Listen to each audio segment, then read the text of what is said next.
This is an affordable red wine for right now.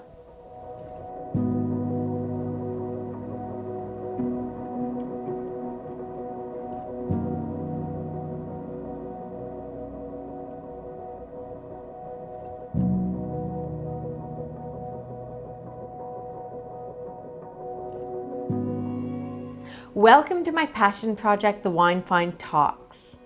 This is where I share one wine that I love, why I love it, and then we taste it. So, let's talk. The wine I'm sharing with you today is a 2022 Monte das Ânforas by Bacalhôa in Portugal. Now this is a smooth, delicious wine that's really well priced. It's less than $13 in Canada and less than $10 in the US. You need to know about this wine because it's got all that earthy, complex charm and mid-palate stuffing that Portugal does so well. It is, after all, a blend of 3 indigenous grape varieties, including 55% Aragonés, which is called Tempranillo when it's grown in Spain, and Tinto Roriz when it's grown in the Douro and made into port.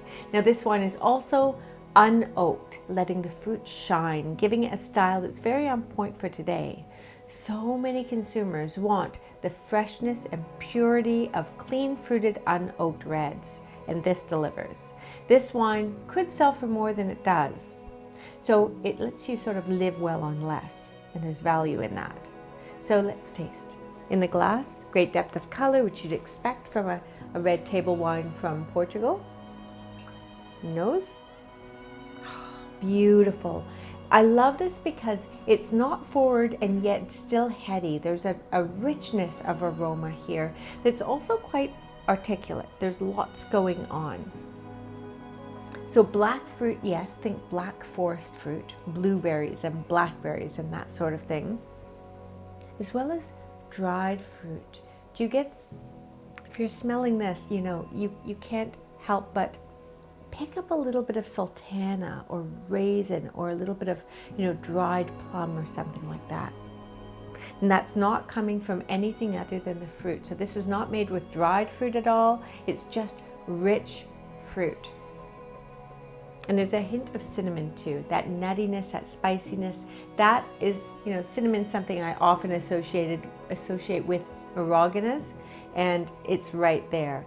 The thing is, this is seen no wood. This is stainless steel fermented and then spent a little bit of time in cement before it was bottled and cast out to market. So there's no wood, and yet you get a little bit of that spice, and that's again the complexity of the fruit going in. Great quality on the nose, great complexity, not usually this level of complexity found in a wine that's at this price point. On the palate, I love that. Sweeps in with impeccable balance. So smooth, little bit of texture on the finish. You're getting a little bit of velvetyness on the finish, which lends a bit of texture, a little bit of grip, but it sweeps in, saturates the palate, drenches the palate, and then begins cascading with all the elements we found on the nose, which I love, and lingers on the finish longer than most wines at this price point. So it's really ticking just so many boxes.